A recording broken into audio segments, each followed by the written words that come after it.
NDF, you have no expectations. You just embrace it and you just jump. And we were very ready to spend our holidays here, away from our family. We were very ready to do that. And that's very important kasi pinaglalaban natin dito ang ating bansa at ang mga anak natin. And siguro gusto kong magpasalamat sa ating mga kababayan na narinig ang boses ninyo, no? Kasi we're very clear that this is not about us. None of this is about just me and Eric. It's about our country, no? Yung pang-aabuso ng mga nasa kapangyarihan, napakadelikado nun sa isang demokrasya, lalo ang freedom of the press.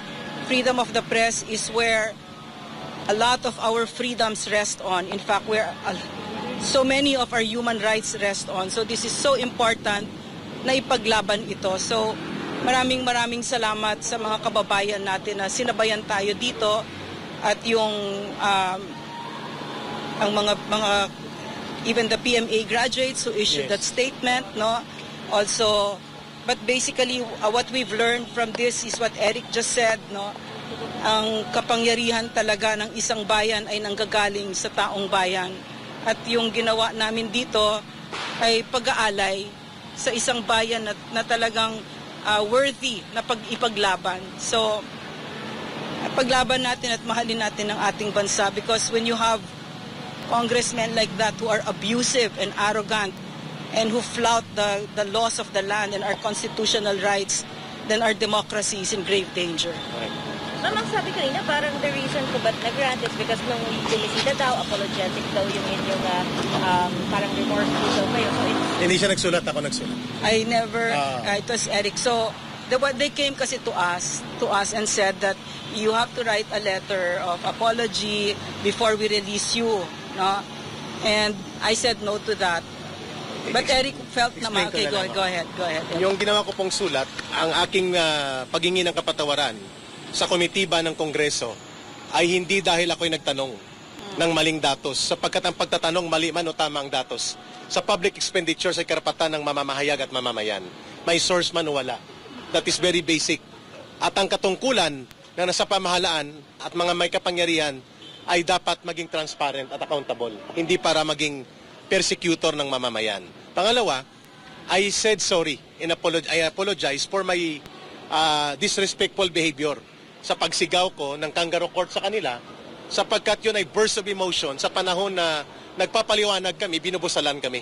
Sa panahon na pinipaliwanag namin ang batas ng konstitusyon ay mas mataas kaysa Kongreso at sino mang nasa pamahalaan, hindi kami pinapakinggan.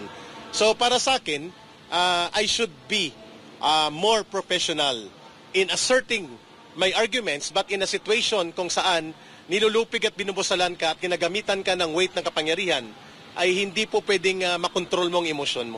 Kaya doon ako naghingi ng sorry.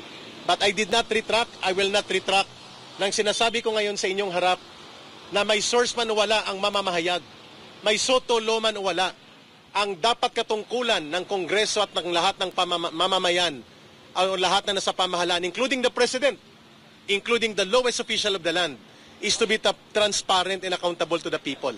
So ang pagtatanong ko po sa 1.8 billion na hindi fake news, yun ay pagtatanong.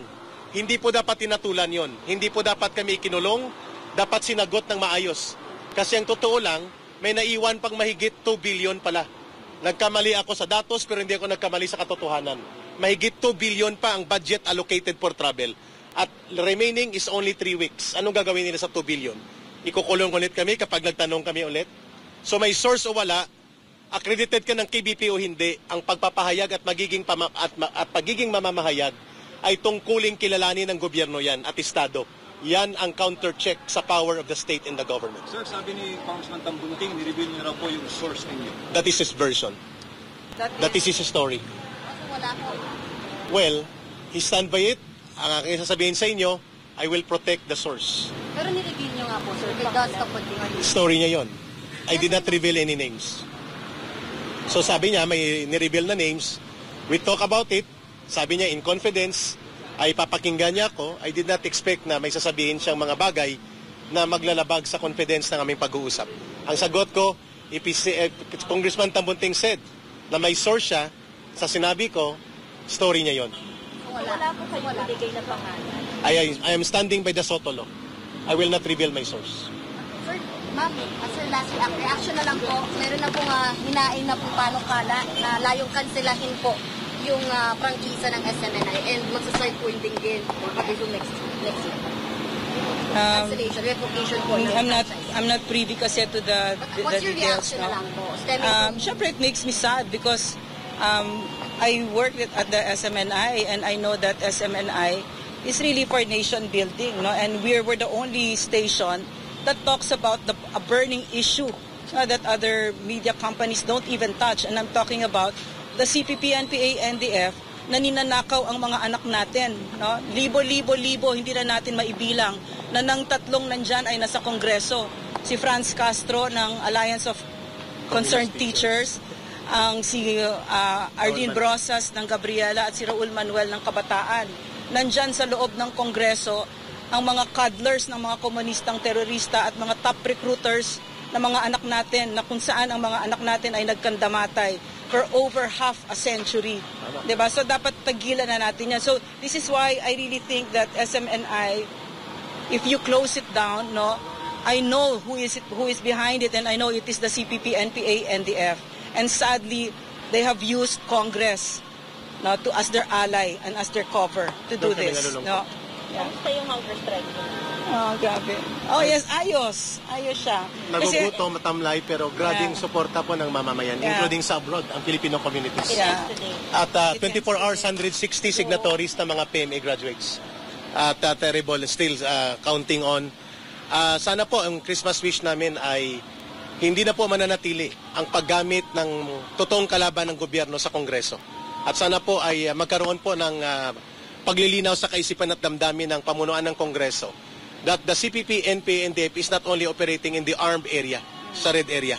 Nandito sila sa loob ng Kongreso, and the threat against the sovereignty of the state is being threatened. Imagine every year they can access around 100 million of funds sa ating pondo at ginagamit ito para sa pagre-recruit ng kabataan at pagpondo sa NPA. I should know. Pag tinanong ako, red tagging ba ito? How can that be red tagging? Direct personal knowledge ko yan for 21 years sa CPP, NPA, NDF. Mapapansin nyo, lumalabas sila Franz Castro, Raul Manuel at si Arlene Brosas kapag nandyan ako sa harap nila, si Ma'am Lorraine. At mga kadre kagaya ko. Sana po silang inimbestigahan ngayon upang matigil na po ang kaguluhan sa ating bansa. At magkaisa na po ang mga political leaders natin at maglaban sila sa eleksyon, hindi gamitin ang ating gobyerno para sa mga sabwatan sa totoong kalaban ng gobyerno. Kaya kami nanindigan na hindi kami titigil sa SMNI. At sa media, ganun din dapat. Mga dating kadre last day, nag-rally. Nagbanta sila pag hindi daw kayo i-release yung kanilang rally, lalaki at posible na maabot sa Malacanang. Your thoughts on that? Actually, na-touch kami talaga kasi tuloy-tuloy na lumawak ang mga former kadre. Libo-libo kami nag-surrender. We hope that the government will see it na are we still standing on just ground? Or do you have a ground to stand on? We hope nakikinig si Pangulong Bongbong Marcos Jr. dito. Sapagkat saan kami pupunta na nagbalik loob at yumakap sa kapayapaan at kumikilala sa gobyerno at nagpailalim sa otoridad ng gobyerno kung kami pala ay nagsasalita tungkol sa transparency, good governance at inibinubulgar namin ito mga CPP, NPA, NDF na sa loob ng gobyerno, pwede pala kaming ikulong ipatawag dito. Yun po ang aming malaking katanungan. Are we still standing on the ground that we believe pwede kami maging bahagi ng pamahalaan sa pagtatagumpay ng kapayapaan laban sa communist terrorism? Thank you po. Merry Christmas. Merry Christmas.